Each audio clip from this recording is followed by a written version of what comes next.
Hi students, welcome to this tutorial on strength of materials. இந்த tutorial diploma in mechanical engineering ஸ்டூடெண்ட்ஸுக்காக மிக எளிய தமிழில் உருவாக்கப்படுகிறது. பர்டிகுலரா ரிசல்டன்ட் ஃபோர்ஸ் அண்ட் மொமெண்ட் இந்த டாபிக்ல நாம ஒரு சிம்பிளான ப்ராப்ளம் இப்போ பார்க்கலாம்.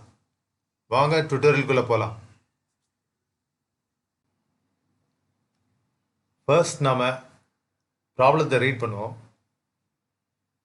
In a beam of 7 meter length, 3 like parallel forces are acting. A force of magnitude 50 Newton is acting in one end A and a force of 100 Newton is acting on the other end B. A force of F is acting at a distance of x from point A. The resultant of these forces are 250 Newton acting at a distance of 4 meter from A. Find magnitude of force and distance x.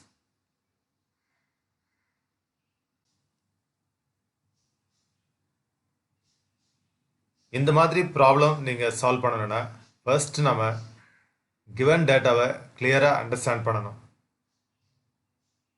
In a beam of 7 metre length, so 7 metre length இந்த data note பண்ணுங்க first. அடுத்தது like parallel forces. So இது நீங்கள் word by word நீங்கள் கரெக்டாக understand பண்ணணும். Like parallel ஃபோர்ஸ்னால் forces which are acting in only one direction, maybe upward or maybe downward. இது ரெண்டுல ஏதாவது இருக்கலாம். A force of magnitude 50 Newton is acting on one end A. So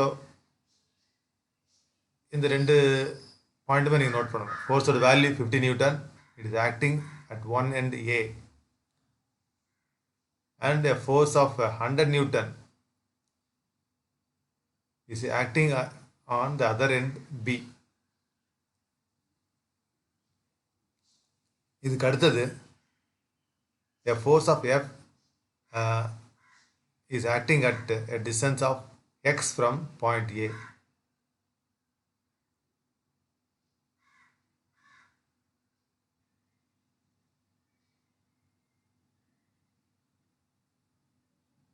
The resultant of these forces are 250 Newton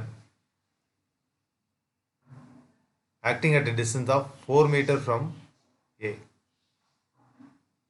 so நீங்கள் நல்லா கிளியராக note பண்ணுங்கள். Note பண்ணிங்கனாக்கா இங்கே ஒரு ஃபோர்ஸும் எவ்வளோ டிஸ்டன்ஸில் ஆக்ட் ஆகுது அப்படின்னு சொல்லி கொடுத்துருக்குறாங்க.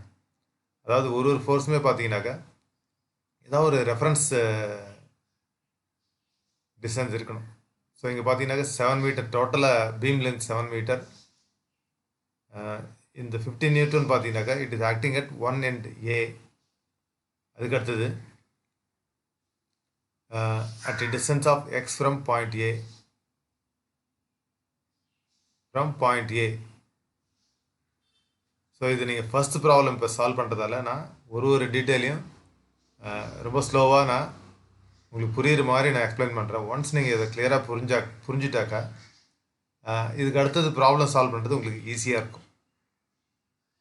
அது மாதிரி 250 newton acting at a distance of 4 metre from A. So எல்லா டிஸ்டன்ஸுக்குமே அவங்க கொடுத்துருக்கக்கூடிய எல்லா டிஸ்டன்ஸுக்குமே ரெஃபரன்ஸ் இருக்குது. ஏதாவது ஒரு பாயிண்ட் வந்து ரெஃபரன்ஸ் வச்சு தான் கொடுத்துருக்காங்க. ஸோ இதெல்லாம் நீங்கள் கிளியராக ஃபர்ஸ்ட் அண்டர்ஸ்டாண்ட் பண்ணணும். அண்டர்ஸ்டாண்ட் பண்ணிவிட்டு இந்த டேட்டா எல்லாமே நீங்கள் வந்து ஒரு டயக்ராம் ஃபார்மேட்டில் நீங்கள் ரெப்ரசன்ட் பண்ணுறதுக்கு முயற்சி பண்ணுங்கள். இங்கே வந்து ஒரு ரெஃபரன்ஸ் டயக்ராம் கொடுத்துருக்காங்க. இந்த மாதிரி 2 லைன் ஹரிசாண்டலாக 2 லைன் வரைஞ்சிருக்காங்க. வரைஞ்சிருந்தாலே அது வந்து பீம் அப்படின்னு சொல்லி நீங்கள் எடுத்துக்கலாம். ப்ரிஃபரபிளி இந்த பீமோட லென்த் வந்து 7 மீட்டர் கொடுத்துருக்காங்க. ஸோ நீங்கள் வந்து ஒரு 7 சென்டிமீட்டர் லைன் நீங்கள் வரைஞ்சிக்கலாம். அப்படி இல்லாட்டி 14 சென்டிமீட்டர் லைன் நீங்கள் வரைஞ்சிக்கலாம். வரைஞ்சிங்கன்னா ஒரு ப்ரொபோஷனலாக இருக்கும். அவங்க கொடுத்துருக்கக்கூடிய 7 மீட்டரை நம்ம ரெப்ரசன்ட் பண்ணுற மாதிரி 7 சென்டிமீட்டரில் லைன் வரைஞ்சோன்னா ப்ரொபோஷனலாக இருக்கும் உங்களோட ட்ராயிங். ஸோ அந்த மாதிரி நீங்கள் ஒரு 7 சென்டிமீட்டர் லைன் கூட இங்கே வரையலாம். வரைஞ்சிட்டு இந்த லெஃப்ட் ஹேண்டில் வந்து பாயிண்ட் ஏ அப்படின்னு மார்க் பண்ணுங்கள். அதுக்கப்புறம் ரைட் ஹேண்ட் சைடில் வந்து பாயிண்ட் பி அப்படின்னு மார்க் பண்ணிவிடுங்க. மார்க் பண்ணிவிட்டு இப்போ அவங்க கொடுத்துருக்கக்கூடிய ஃபோர்ஸை வந்து 1 by 1 நம்ம இங்கே ரெப்ரசன்ட் பண்ணலாம். இங்கே பார்த்தீங்கன்னாக்கா 50 நியூட்டன் வந்து லெஃப்ட் ஹேண்ட் சைடில் ஃபஸ்ட்டு ரெப்ரசன்ட் பண்ணியிருக்காங்க. அது மாதிரி right hand side B end, இந்த பி எண்டு இருக்கு இல்லையா, இதில் வந்து 100 நியூட்டன் இருக்குது. அதையும் நாம் ரெப்ரசன்ட் பண்ணிட்டோம்.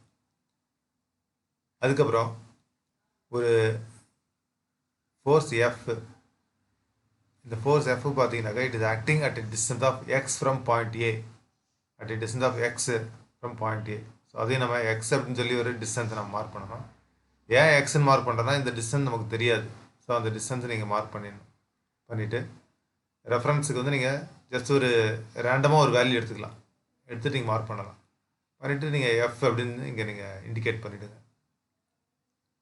ஸோ இந்த மாதிரி நீங்கள் ஒரு பீம் வரையும் பொழுது ப்ரொபோஷனல் லென்த் எடுத்துக்கிட்டு ஒரு ஃபோர்ஸோட லொக்கேஷன், இது பாயிண்ட் ஏ, இது பாயிண்ட் பி, இதை நீங்கள் முடிவு பண்ணிவிட்டு நீங்கள் ஒரு டயக்ராம் வரைஞ்சிடணும்.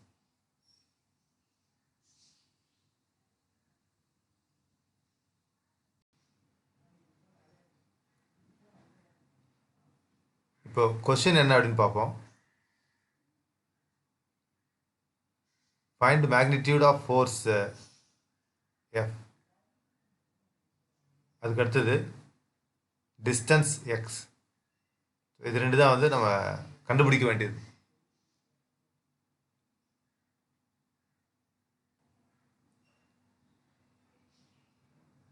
மேக்னிடியூட் அப்படின்னா உங்களுக்கு தெரியும், இங்கே டோட்டலாக ஒரு 3 ஃபோர்ஸ் இருக்குது. 50 நியூட்டன், அதுக்கப்புறம் எஃப் அப்படின்னு ஒரு ஃபோர்ஸு, அதுக்கப்புறம் 100 நியூட்டன்.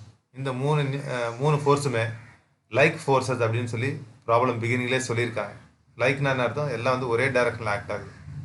ஸோ இதனோட ரிசல்டன் கண்டுபிடிக்கிறது ரொம்ப ஈஸி. ரிசல்டன் வந்து பார்த்தீங்கன்னா ஜஸ்ட் ஆட் பண்ணிக்க வேண்டியதான் 3 ஃபோர்ஸுமே. 50 newton plus F plus 100 newton, இது 3 ஆட் பண்ணிங்கன்னா உங்களுக்கு கிடைக்கக்கூடிய ஃபோர்ஸ் தான் ரிசல்டன் ஃபோர்ஸ். ஸோ இந்த ப்ராப்ளத்தை பொறுத்த வரைக்கும் எல்லாமே ஒரே டைரக்ஷனில் அப்வர்டாக ஆக்ட் ஆகுது இந்த 3 ஃபோர்ஸுமே. அதனால் ரிசல்டன் ஃபோர்ஸும் பார்த்தீங்கன்னா இந்த மாதிரி இதுவும் அப்வர்டாக தான் இந்த டைரக்ஷனில் ஆக்ட் ஆகும். ஸோ அதனால் ரிசல்டன் ஃபோர்ஸ் ஈக்குவேஷன் நீங்கள் எழுதும்போது total force that is R is equal to 50 newton plus F plus 100 newton. இது ஃபர்ஸ்ட் ஈக்குவேஷன். இதுக்கு அடுத்தது வந்து நம்ம இந்த டிஸ்டன்ஸ் எக்ஸை கண்டுபிடிக்கிறதுக்கு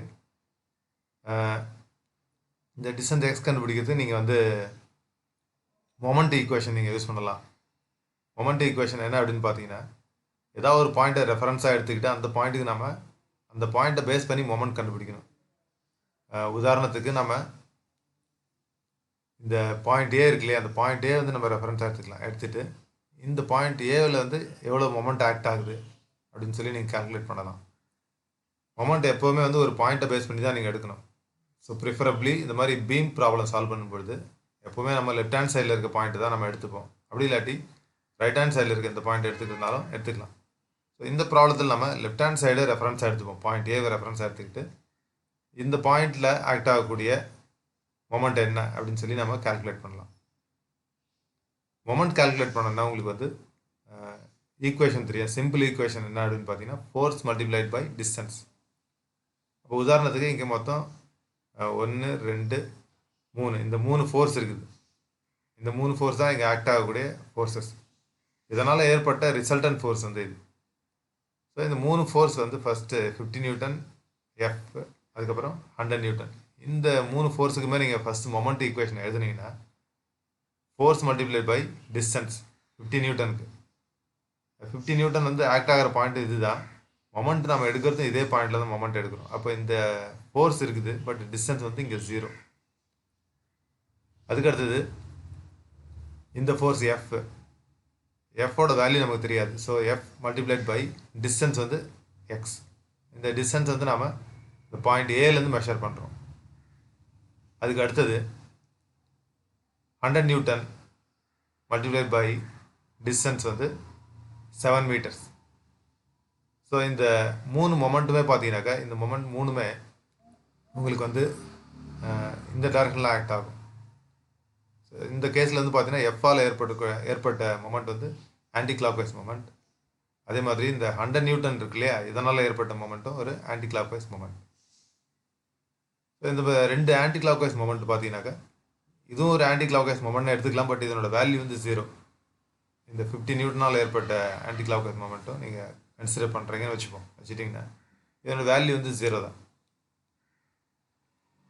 ஸோ இந்த ரெண்டு ஆன்டி கிளாக்வைஸ் மொமெண்ட்டுமே வந்து நம்ம பாசிட்டிவ் மொமெண்ட் அப்படின்னு நம்ம எடுத்துக்கிறோம். ஏன்னா ஏற்கனவே சைன் கன்வென்ஷன் பார்த்துருக்கோம். சைன் கன்வென்ஷன் படி anti clockwise moment is considered as positive moment. So moment equation நீங்கள் எழுதுனா இதுதான் உங்களுக்கு லாஜிக். ஸோ இந்த ஃபோர்ஸால் ஏற்பட்ட ரெண்டு மொமெண்ட்டும் பார்த்தீங்கன்னாக்கா it is equal to the moment created by the resultant force. இந்த ரிசல்டன்ட் ஃபோர்ஸ் வந்து பார்த்தீங்கன்னா 250 நியூட்டன். ஸோ இந்த ரிசல்டன்ட் ஃபோர்ஸும் வந்து பாயிண்ட் ஏவை பேஸ் பண்ணி இது ஆக்ட் ஆகும்போது இதுவும் வந்து இந்த டைரக்ஷனில் தான் ஆக்ட் ஆகும்.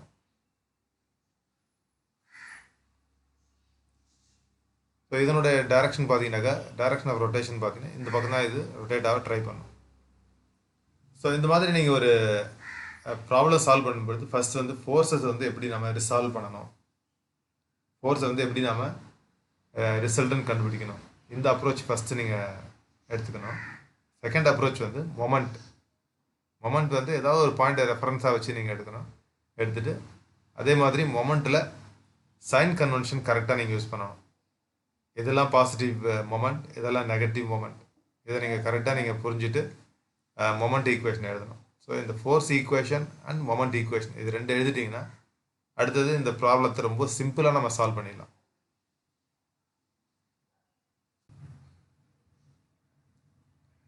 ஃபர்ஸ்ட் நாம் ரிசல்டன்ட் ஃபோர்ஸுக்கான ஈக்குவேஷன் எழுதுவோம். Resultant force R is equal to 50 newton plus F plus 100 newton. So resultant force already given டாட்டாலே கொடுத்துருக்காங்க 250 newton. 250 newton is equal to 150 plus F. Therefore F is equal to 100 newtons.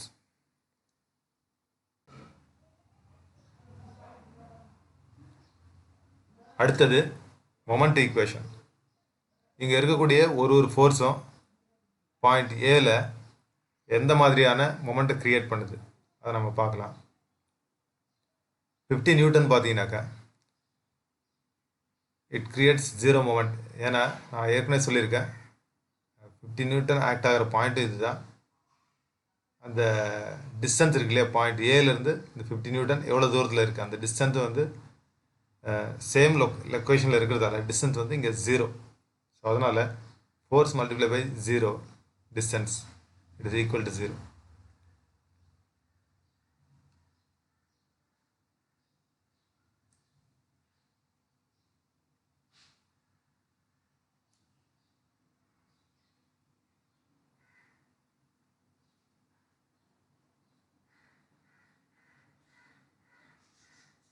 இதுக்கு அடுத்தது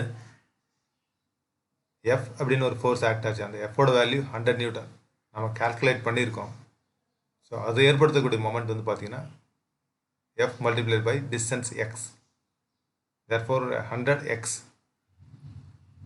அதுக்கு அடுத்தது right hand சைடில் இருக்கக்கூடிய force 100 newton. அதனோட total distance பார்த்தீங்கன்னா 7 metres. So 100 × 7 700 newton metre. So இப்போ பார்த்தீங்கன்னா நமக்கு கிடச்சிருக்கக்கூடிய இந்த மொமெண்ட்ஸ் எல்லாமே வந்து பாசிட்டிவ் மொமெண்ட்டுன்னு நான் ஆல்ரெடி சொல்லியிருக்கேன். ஏன்னா எல்லாம் வந்து counter clockwise moments. So அதனால் MA plus MF plus MB எல்லாத்தையும் ஜஸ்ட் ஆட் பண்ண வேண்டியது தான். 0 + 100x + 700. ஸோ இதுதான் உங்களுக்கு கிடச்சிருக்கக்கூடிய டோட்டல் மொமெண்ட். இந்த மொமெண்ட் எல்லாம் பார்த்தீங்கன்னாக்கா ரிசல்டன்ட் ஃபோர்ஸும் வந்து ஒரு மொமெண்ட் ஏற்படுத்தும். ரிசல்டன்ட் ஃபோர்ஸ் ஏற்படுத்தக்கூடிய மொமெண்ட் என்னென்னு பார்த்தீங்கன்னா 250 நியூட்டன் தான் ரிசல்டன்ட் ஃபோர்ஸ். இது வந்து பாயிண்ட் ஏலேருந்து 4 மீட்டர் டிஸ்டன்ஸில் இருக்குது. ஸோ அதனால் force multiply by distance it is equal to 1000 newton metre. So இந்த ரிசல்டன்ட் ஃபோர்ஸால் ஏற்பட்ட ஒரு மொமெண்ட்டையும் இண்டிவிஜுவல் ஃபோர்ஸால் ஏற்பட்ட மொமெண்ட்டையும் நீங்கள் ஈக்குவேட் பண்ணணும். ஸோ அந்த மாதிரி நீங்கள் ஈக்குவேட் பண்ணிங்கன்னா உங்களுக்கு வந்து எக்ஸோட வேல்யூ கண்டுபிடிச்சிடலாம். 100x is equal to 1000 minus 700. Therefore, x is equal to 300 divided by 100 and it is 3 meters. ஃபைனலாக நீங்கள் ரிசல்ட் எழுதிடுங்க. Magnitude of force 100 Newton. Distance of force F from A is 3 meters.